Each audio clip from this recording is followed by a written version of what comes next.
Good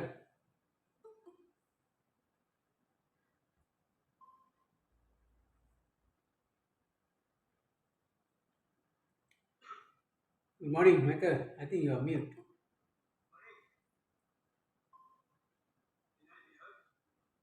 Yeah, yeah, you are clear.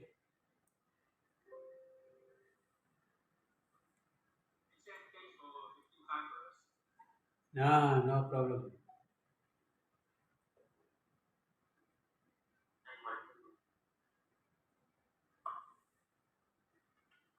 Thank you.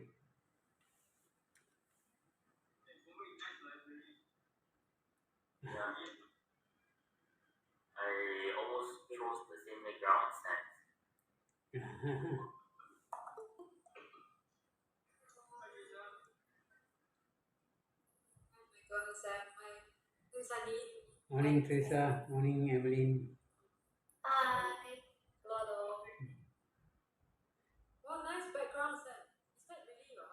No, I really hope that's my house or that's my office. Probably have to put that as a vision.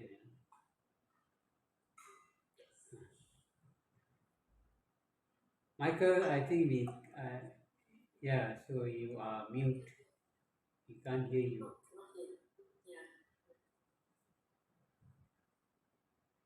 Not sure what happened. You want to like log out and log in again?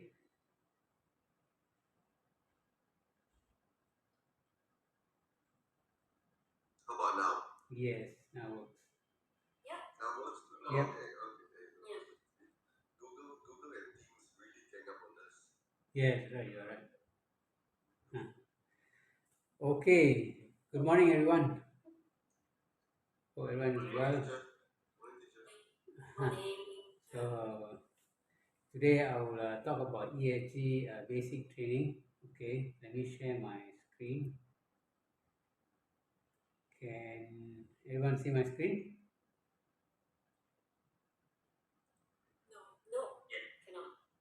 Oops. There you go.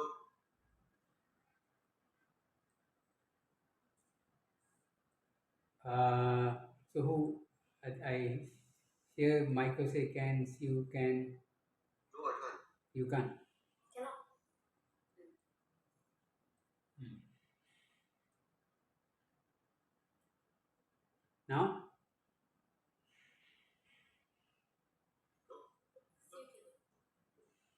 Okay, hold on.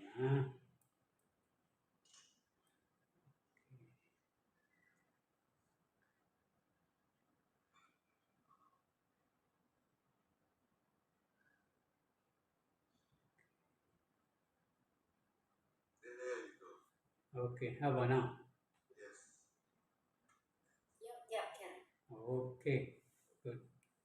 So let me clarify. So today's training is all about awareness training on ESG. Okay, so this is not a certification or accreditation training. Okay, I'll so start after this. no certificate.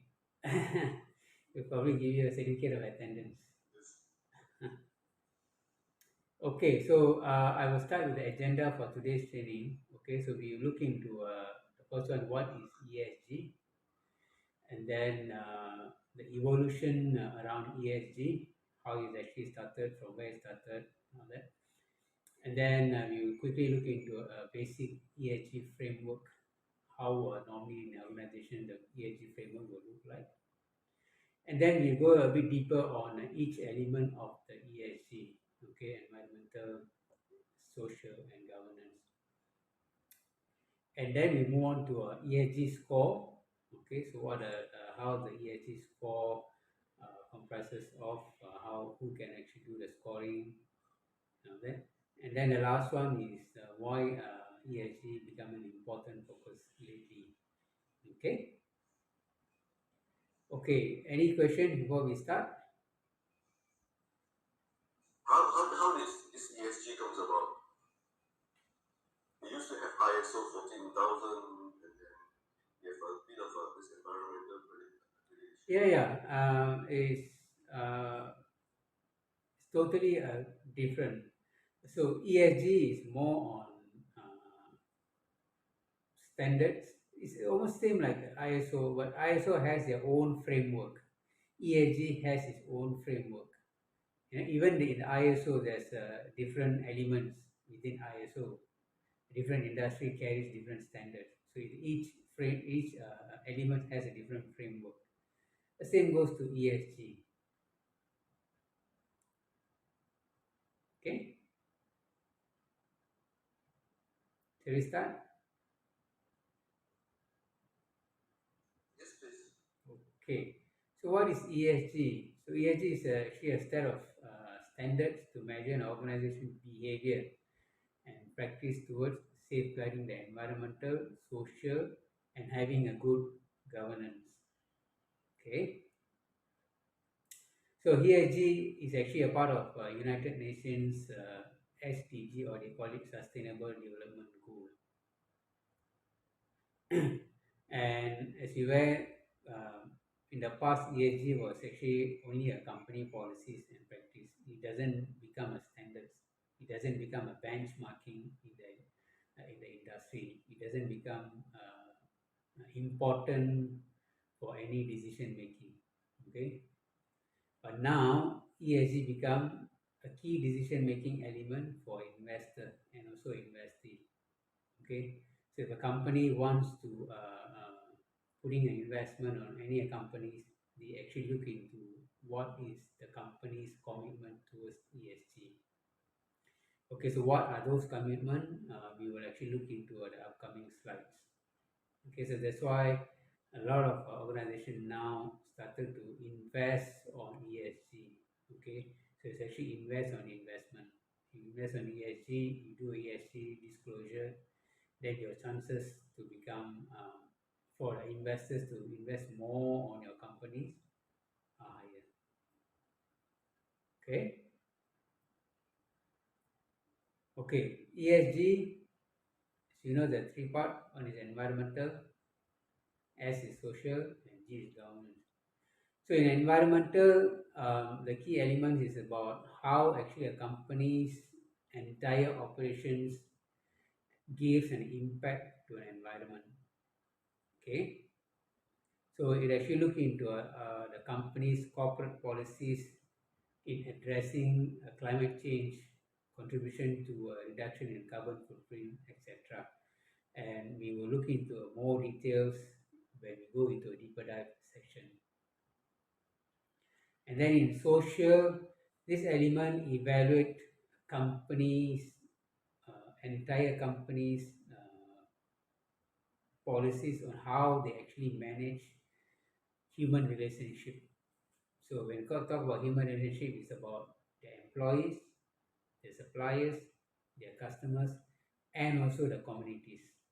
Okay, so social is all about human relationship. And then in the governance, it is the evaluation against a company's leadership. Okay, how they actually draft the executive pays, executive package, and then they talk about audits, how they actually deal with government agencies, talk about business controls. The business controls are more on ethics and policies, and also the shareholder rights and shareholders distribution. Do they actually have fair demographics of the shareholders, or they have very biased shareholder distribution, something like that. Okay. Any question? No. Okay. So now we look into ESG evolutions. Okay. So back in 1980s, the industry were actually focusing on EHS, environmental health and safety. It's all about how actually a company operates in relations to compliance to environmental issues, uh, health of their employees, and also safety of the employees. Okay, so and then when in the years of 90s, the EHS then included with the corporate sustainability. Okay, so corporate sustainability is about how actually leadership in the company contribute to the communities. Okay, um, so it's not about employees, suppliers, and customers itself. Then now they now involve the community. Okay, and then back into year 2000 is extended again to a CSR, also a community program. Okay, and at the end, from 2010 onwards, ESG was introduced. ESG actually comprises of all the elements that you see in 1980s, 1990s, and 2000. So it has environmental there, it has a health and safety there, it has a corporate sustainability, and it has a CSR. And you also have more things like business controls, ethics, and all that. Okay. Okay. So this is the typical ESG framework. Okay. And if you look into an environmental section, okay, it talks about water use and conservation, natural resources, pollution control or toxic waste control, clean technologies, climate change, carbon emission reduction, and green building, smart growth. Okay, and then in the social section, it talks about workplace safety, labor relations, workplace benefit, diversity, anti-bias issue, community development, and then harmful product avoidance, and also human rights. And on the corporate governance, talks about corporate political contributions, executive compensation, board diversities. I think I mentioned it earlier. Do you have appropriate demonstration or demographic of the board directors, anti-corruption policies, and how you actually manage your relationship with the government agencies, and then board independence. Okay, so the framework that you see is a common or generic. Usually, the companies actually will develop their own framework based on criteria like which industry they belongs to, which country they operate, and also the labor demographic. Example, like if you are a company that relies on foreign labors, so your foreign labors policies has to be strong. You need to be comply with RBA compliance, things like that. Or if you are a manufacturer that you manufacture chemicals that can produce substance waste that potentially harm to environment, then your framework should be focusing more on green side, something like that. Okay, any questions? Sorry, Sam, I have a question. Mm. I would like to know if, let's say, do we have to tackle all of it in the framework or like just a couple of it and I would be considered ESG? Yeah, so if you are actually committing on the ESG, you need to have a ESG framework, and then the framework has been developed by the ESG committee. You need to have a committee within your company, and then the committee will actually, you can have all this, but when come to weightage, you need to put uh, higher weightage for uh, sections that actually give impact to your operations.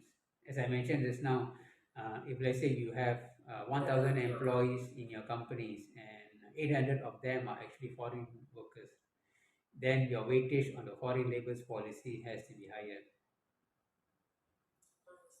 Understood. Example, if let's say we take Prima as an example. Prima is just an office, and they're now focusing on reducing their electricity bill.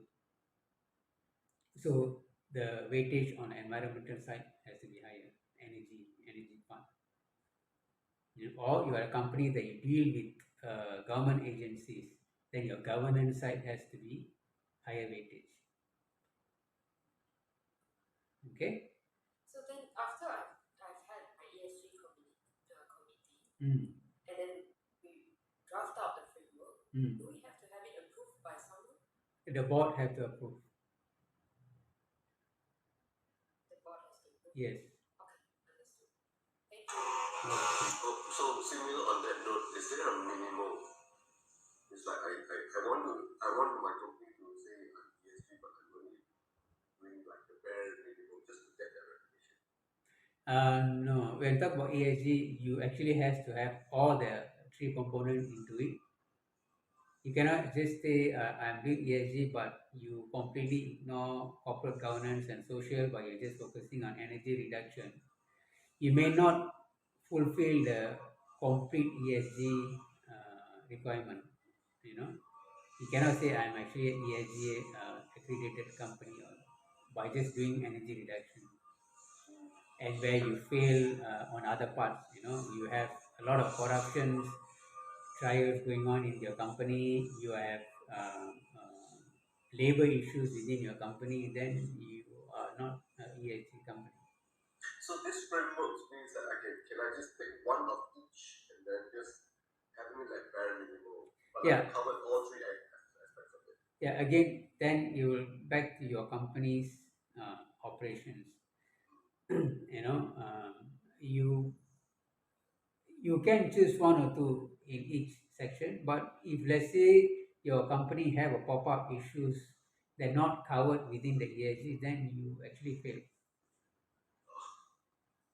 Correct.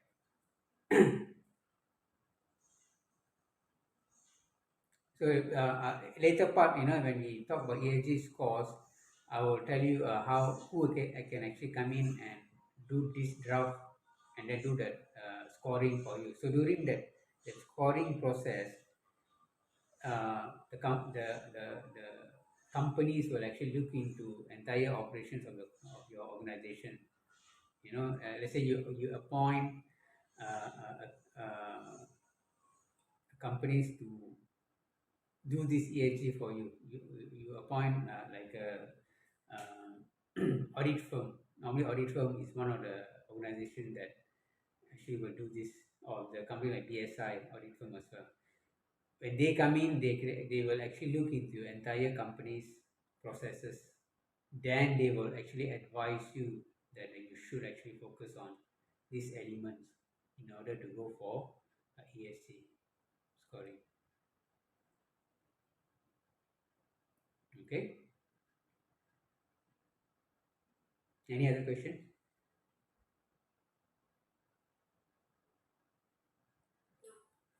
Okay. All right. So let's move on to the first element, which is the environment. Okay. And the environment refers to an organization. As I mentioned, it's actually organization's operations which creates an impact to environmental. Okay. So it also actually address the risk management practices by an organization in addressing this impact. So when you run an operations, you need to make sure that you did not harm the environment. And then if there is a potential, you need to have a risk management plan within your company on how you're actually going to address this impact. If you're in a manufacturing, definitely there will be a hazardous waste that you cannot avoid. But how do you actually manage this? What is your risk control process here? Process is one thing. Do you actually carry out? Do you actually demonstrated that the risk control process is works? So all this will be actually covered in the environmental section. Okay, so the environmental section is actually covered how we actually directly or indirectly contribute to greenhouse gas emission, stewardship over natural resources, clean technologies, and resilience against the physical climate risk, like climate change, flooding, fires, do your operations actually have contributions or has an impact to all these things? Okay, so in the environmental section, your policies are the keys, and then carbon emissions. If you have operations that contribute to reduction in carbon emissions, energy, water, gas use, and conservation. So use is one thing, conservation is another thing. Okay, waste management plan, pollution controls or pollution management, natural resources conservation, and compliance to regulations. So no point you have a good policies and then you do a lot of initiatives to reduce energy, to conserve water, and then you manage your waste properly. But at the end, you get a lot of notice of violation from regulatory bodies. Then you fail somewhere, you know? So your score will be impacted. Okay, so in the environmental sections, innovations actually plays a greater role. Okay, why? Because all this actually science. You know, you need a lot of innovation on how you can actually uh, reduce energy. You know, reduce energy passive ways. Don't turn on the lights. Don't turn on the aircon. Well, that is very passive. Okay, that's not going to work. You know, how do you actually use technologies to uh, reduce the energy? How do you actually do a proper waste control management? How to actually operate so that you can actually reduce the pollutions? You know, how do you actually utilize the natural resources instead of how do you actually promote renewable energies? You know, so this is about environmental. Okay, okay. The next element is about social. Okay, so social, as mentioned, is about company's relationship with the stakeholders. So stakeholders here comprises of internal, for the employees, external is about their customers, supplier, and community. Okay, so we will actually go into one of each in next slide. Okay, so when talk about employees, it's all about human capital management. Okay, so what is human capital management? It's actually about how a company actually recruits, engage, empower, and actually retain the people. Okay, so it's we talk about employee, it's not that very straightforward. I hire, I fire. You know, so if you are a company that I hire and I fire as I like, then you have a serious social element issue. Okay, so in the human capital management is actually a key element for entire social section in the ESG itself. It talks about an organization will not be able to operate or grow without a proper HCM. You cannot have a company that actually grows very well with a lot of turnover, okay, without a good career plans for employee, without good policies for the employees, without good protection to the employees, okay. So HCM or human capital management actually talks about everything on this, okay. So as I say, human capital management become a prominent part of ESG scoring criteria because I don't think so any company can actually operate without an employee, without human. Okay, so that's why social part plays a very big role in ESG. So within the human capital management, the elements are include compensation and benefit, corporate culture and value. So the CNB will be focusing on general workers, are your general workers are compensated according to countries that you operate? Are you actually abide by like a minimum wage principles? Are you actually allowing them to work within the allowable working hours in the law? Are you giving them enough rest? Even though they are like foreign workers, are they actually follows the local working regulations? Are they giving them, let's say, the foreign workers? Are you giving them appropriate accommodations? And when we talk about compensation benefits, actually include medical coverage as well. Are they protected properly? And then it talks about corporate culture and value. Okay, are you a company that promote diversity? Are you a company that promote equality? Do you have employee engagement session? Do your top management actually involve in labor communications, something like that? And then, as I mentioned just now, human capital management is not about directly about I hire and I fire. Okay, it's talk about talent development. Do you have a plans for your employees? Do you have performance improvement plan? Do you have a career development plans for performing well performing employees? It's all covered under this talent development. Do you have a training programs for them? And then again, I talk about talk about diversity, equality, and inclusion. Okay, so diversity is about having employees from various ethnics, various religions, or race. Equality is about having everyone. Equality and inclusion is about how do you actually ensure employees involved in certain decision making. Okay, and equality is about gender. And last one is about health and safety.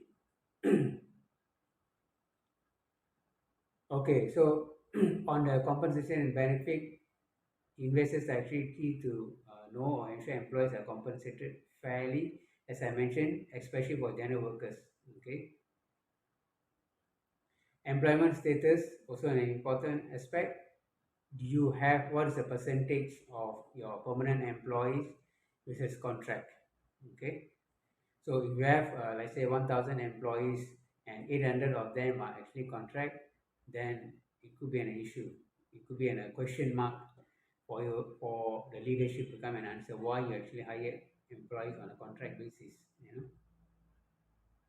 or are their benefits different from permanent employees versus contract, and then legal benefit and protection.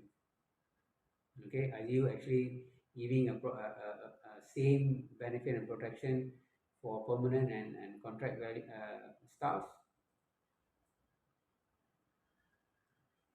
Okay, on the corporate value and culture and values, this refers to behavior, shared values, belief on organization and its employees.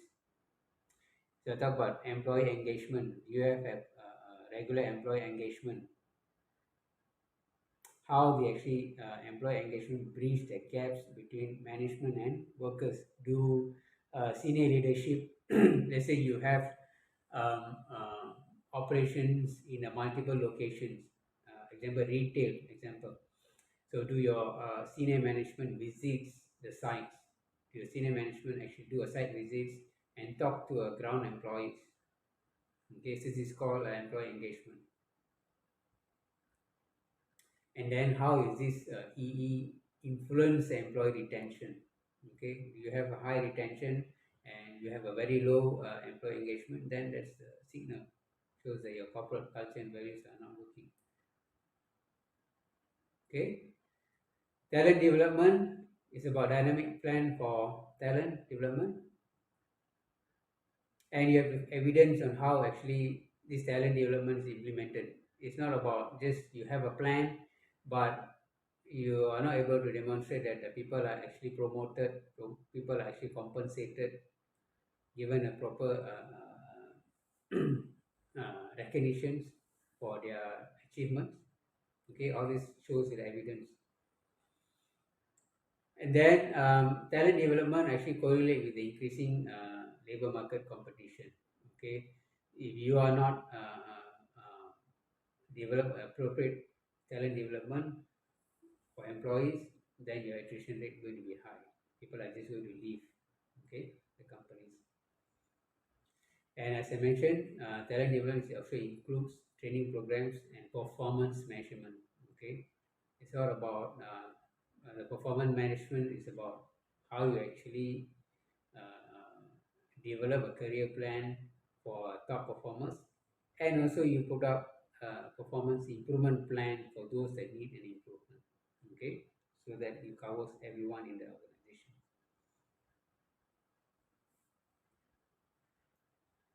Diversity, equality, and inclusion, or in a short form, DEI. Okay, so diverse workforce is about age, gender, race, ethnic, and disabilities. Do you employ the less disabled people in your organizations? The OKUs. Fair treatment, access, equality in opportunity, and advancement for everyone, not for certain groups. So this is again linked back to the talent development. Your talent development actually focusing on the performance and not on certain group of people. Okay, and inclusion. Okay, everyone being a part of organization, respect for everyone, and removal of discriminations. Okay, health and safety. Talk about workplace condition. Okay, so no point you have a good environmental policies, but your employees feel their workplace are not safe to work. Okay, there's a lot of fire incident in your office. There's a lot of trip and fall incident. People get injured when they come to office. So this is covered in the health and safety. Anti-harassment policies. Okay, is also a part of a very important measurement. Disaster recovery policy. Okay, you can have a wonderful office. Okay, but you don't have disaster recovery plan in case your office are not accessible, then there's a cause of concern. Okay, and so overall employee psychologically has to feel that the place that they work are safe. Okay, okay, any questions? Yeah, I'm just thinking for those Mara link companies and Bumi Putra status. Mm. So they'll probably fail a lot of these inclusion points, right? It's almost like there's a precondition for them to join, for anyone to join. Yeah, you're right, you're right. But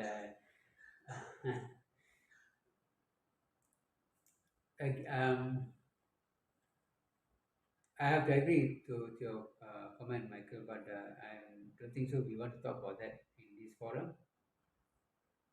Again, I think it's back to how the company write their policies. Maybe they'll have one or two people to fulfill the inclusion and then the diversity. But when we talk about the right percentage, probably they will fail.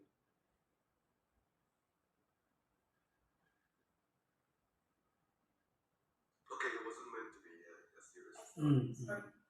Yes. Go ahead, Teresa. Sorry, I have a question. I think there were some things in there that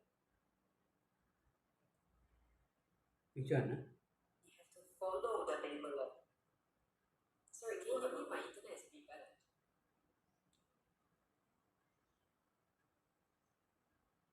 We missed you just now, Teresa. Hello, can you hear me? Yeah, right. I can hear. Yeah, sorry, my internet is very bad, so I'll turn on my video like again. Okay, no problem. I just wanted to ask, I think there was at the beginning of the social, you highlighted something. before this one. Ah, yes. No, no, sorry, the one before. Hmm. Ah, yes. So you mentioned investors are keen to know or ensure employees are compensated fairly, right? Hmm. So the word compensated fairly is quite subjective. So does it mean that basically the company needs to follow labor law? Yeah, definitely. If Okay. you, So yeah, if so they follow labor law, then they hmm. are covered. Yeah, right. So if you are a company that you operate silo, you can actually ignore Mm-hmm. the labor law. Do you know that some like security Uh-huh. companies, they allow their security guards to work 3 shifts, you know, continuous. Mm-hmm. That's against the labor law. But these companies, when and they are not embracing ESG, they don't care what is ESG. But let's say the company uh, want to embrace ESG, then their practices has to change. They cannot allow the people to work more than 12 hours. Let's say the labor law Okay. says employees are only can allow to work maximum 12 hours. That's it. They have to change the way they operate. Same goes to minimum wage. Um, I don't think so. Not all the companies in Malaysia actually still actually abide to a minimum wage. But if you are right. embracing into ESG and you appoint a consultant to come in and do a ESG for you, and you don't pay your general worker a minimum wage, you your points are already out on that section. You know? Deducted. Yeah, Fair. yeah. Understand. Thank you, sir. Okay, okay. Good questions.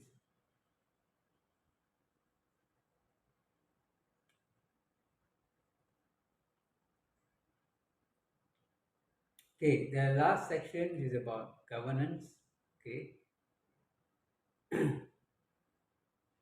the governance is actually looking into a organization's leadership commitment. Okay, on shareholder structure, executive compensation, company policies, business ethics, code of conduct, anti-competition practices, audit committee and reviews, risk management committee and reviews, data protection, privacy and cyber security. This is something new. ESG commitment, and the last one is the ESG reporting and disclosure.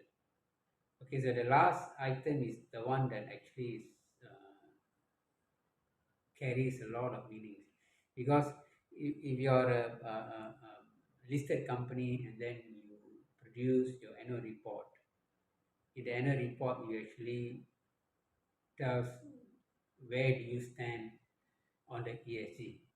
Okay, so that actually a ESG reporting and disclosure. The more disclosure you do, the more transparency will appear about your company.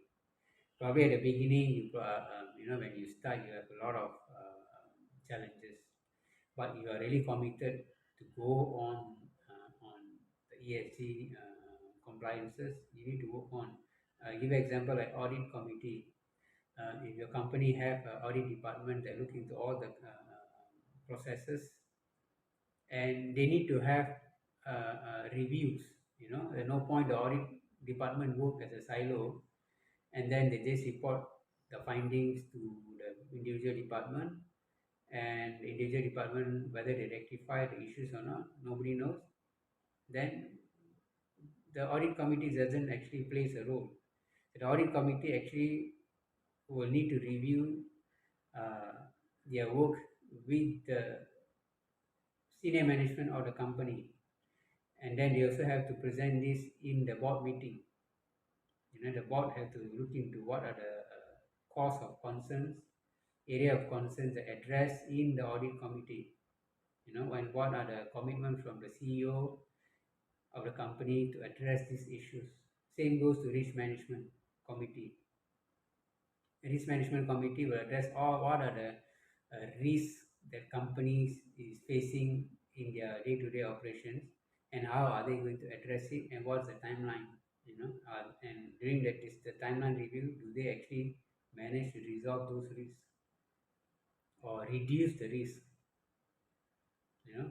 And same goes to data protection, privacy, and cybersecurity. Do they have all these policies, drills to actually validate, to confirm that their process works,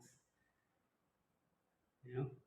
And talk about business ethics, code of conduct.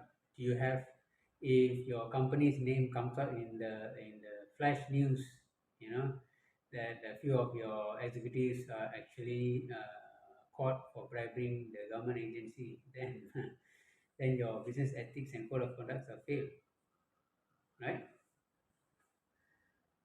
So these are the elements that will be put into checks, put into strengthen in order for you to have a good governance. Okay, so I will not go through one by one because it's a very broad topic, but I think end of the day is about how your leadership in your company plays a role in this entire ESG governance section. Okay. Okay, no questions. You move on to next topic, which is the ESG score. Okay, so ESG score is actually an objective measurement or evaluation of an organization against the ESG. Okay, so again, the process here is, if you are a company that you want to embrace into ESG, you need to, the best is you engage a consultant. Okay, a consultant that actually have already have experience in the ESG. So he will come in and actually will advise the framework. Okay, then you need to form a committee. Then the committee will then actually start to look into every element in the framework. Okay, and as I mentioned, your framework has to be industry specific, and then so on to your score. Okay, your score also will work based on the framework that you develop. An example, if your organization actually work on large workforce, so the higher weightage will be assigned to a social element. Okay, if you are companies that doing manufacturing, okay, and very high heavy load manufacturing that have a tendency to produce a lot of harmful waste, then your weightage should go higher on the environmental section. Or if you are a company that you deal with government agencies, then your weightage should go more on governance. Okay, so the consultant actually will advise accordingly. How ESG can be measured or assigned? As I mentioned, internal. So you have an ESG committee that actually will do a prelim evaluation and scoring. And then you have an ESG scorecard. Okay, so your framework that you develop can then turn out to be a scorecard. And then for some MNC companies, they will have an ESG score comparison. They have a regional ESG committees that actually will look into ESG scores by the countries. And for external, you can appoint a certified consultant, audit firms, and some government, in some countries, the government agency also plays a role. This is not really relevant. I think in most of the countries, consultant and audit firms are the preferred external people for you to work on the ESG. Okay, so why the score is important?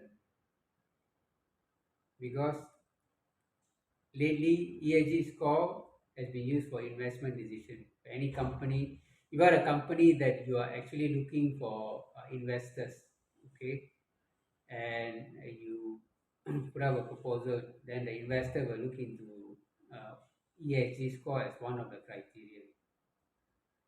Uh, in acquisition, if you are investor, you want to buy over a company, then you look into that company's ESG score is one of the criteria. You cannot go and buy a company that completely violates the labor practice. You know, they use all the illegal workers, and then the day you bought over, you are dead. Risk management. Okay, so ESG score actually tells you your company are in a risk, your company operations are in a risk. Doesn't matter in an environmental section or social or in a governance. Okay, example like your risk management address reviews find out that a lot of your executives are actually involved in dealing with governments, and there's a lot of inappropriate transactions that be taken place, then the risks are very high on that section. Reputation. So a company that consistently reporting a good ESG scores, good ESG initiatives will have a good reputation in the market. Supplier selections. Okay, so if you are embracing ESG, you want to make sure that you select a supplier that follows a similar. It doesn't need to be a supplier that embraces ESG, but they don't violate those practices, policies. You know, so as mentioned, company with a higher ESG score and better disclosure will have advantage in one of the above decision making.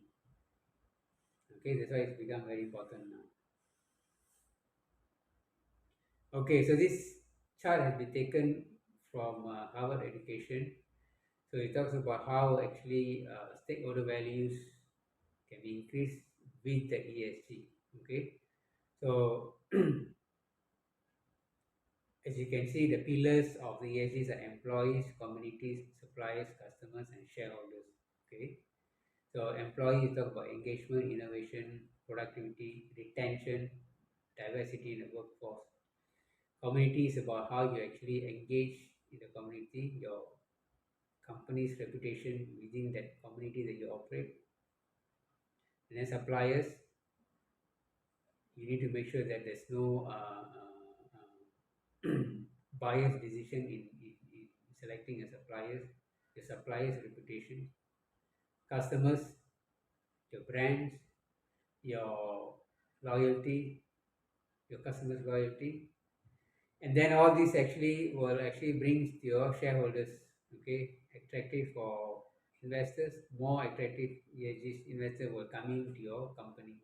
This is how you actually enhance your entire shareholder value. Okay,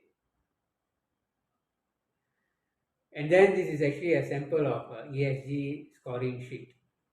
Okay, so as I said, your framework then convert the framework into a scorecard, and then you put up a score for each of these elements. And then the benchmark here can be an industrial benchmark, or if you are a multinational company, you will have within the countries between the countries scores to have a benchmark, and then your scores will be then measured against the benchmark. Okay, and then you can have an indicator. Are you doing well against the benchmark? Are you behind the benchmark? You know, for example, like skills development here, it shows rate, energy and greenhouse gases shows rate. So these are the areas that you need to put an investment to bring the score better. Okay, and if you have a trend that shows drops from year to year, then these are another area that you need to look into. Why there's a drops? Is there any compromise in the policies? Is there any issues that happens? Okay, that's it.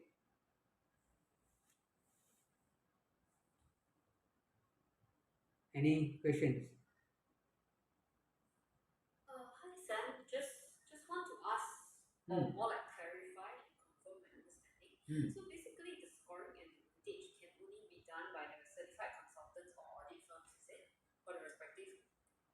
Yes, if you actually you want to disclose this in your annual report, it has to be done by the third party consultant. You cannot take your internal committee score and report it. I see, but there are industrial best practices, I can say. So there's an Yes, right. industrial benchmark that we can follow as a guideline Exactly. Yeah.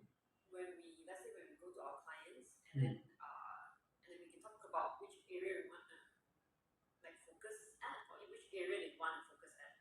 Yes. And where can I find this industrial benchmark?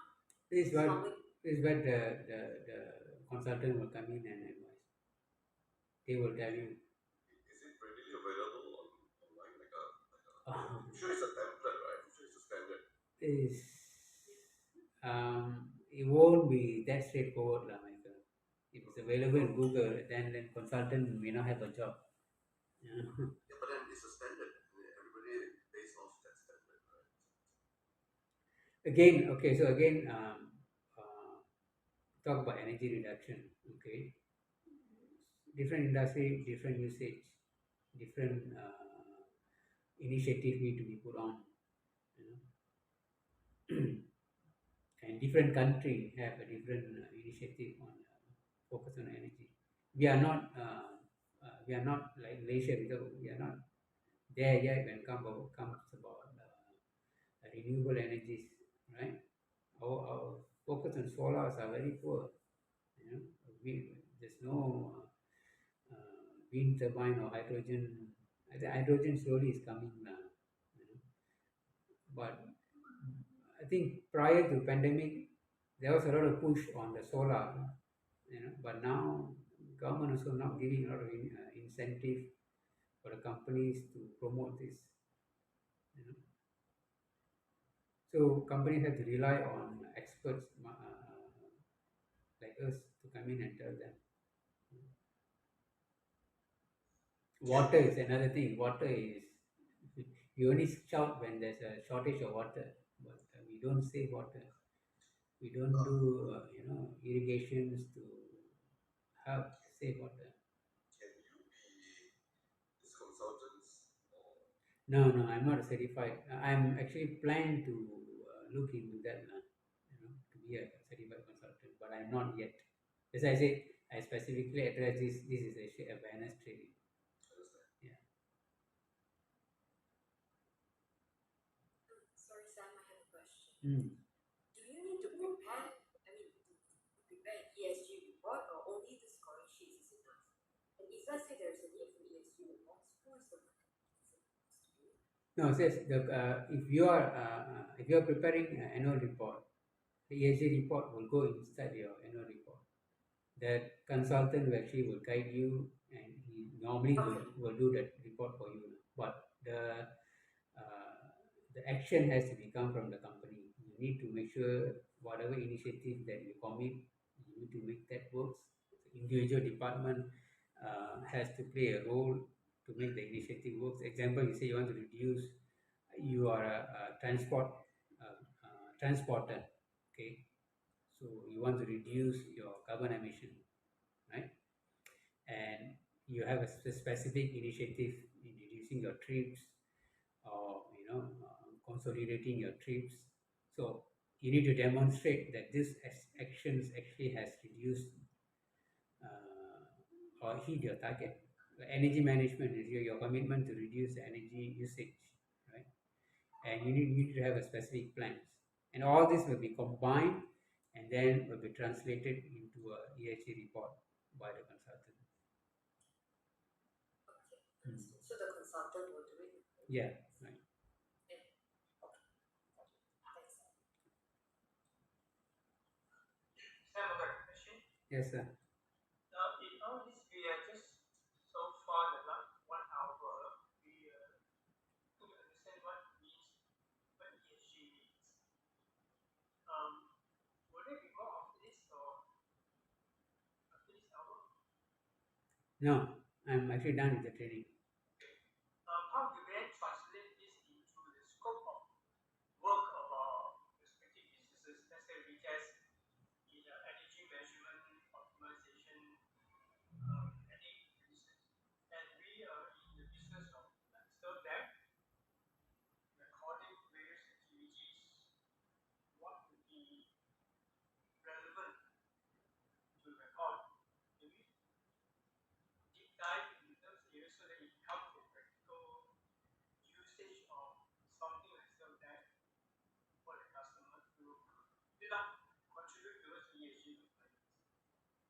Yes, Can, of course, that can be done.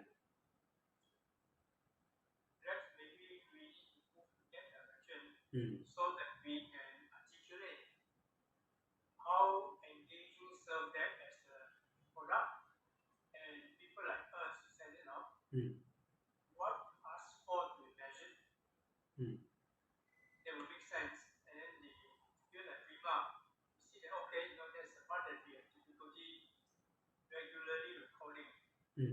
And we create the part of the system to do so. Right.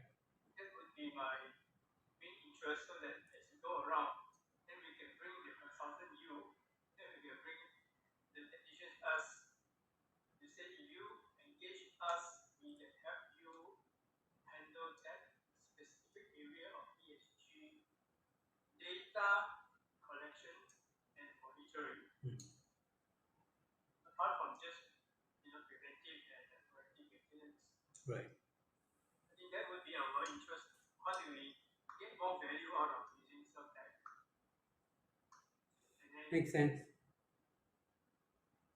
I think that's a very, very interesting point.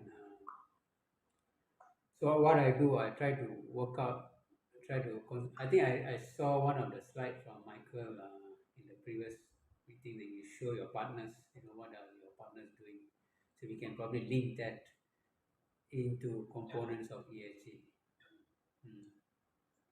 retest, of course, especially because IoT can measure things that need to be populated. We can measure the rest of things that human related, Mm. waste disposal, Mm. whether they actually keep up with what they say they will do. Yeah. I mean, that's the role we play. So maybe our next session to get together can be how do we explore this and put it as a business offering. Yep. We cannot help present those consultants out there. Mm. Maybe we meet up and do a brainstorming. Possible. Yeah. Well, if everybody's just good on timing, we can just get back in the call because it seems like it's gonna kick us out. So is that something that all of us can do? Yeah. Is something you can do today or send me sometime to think through?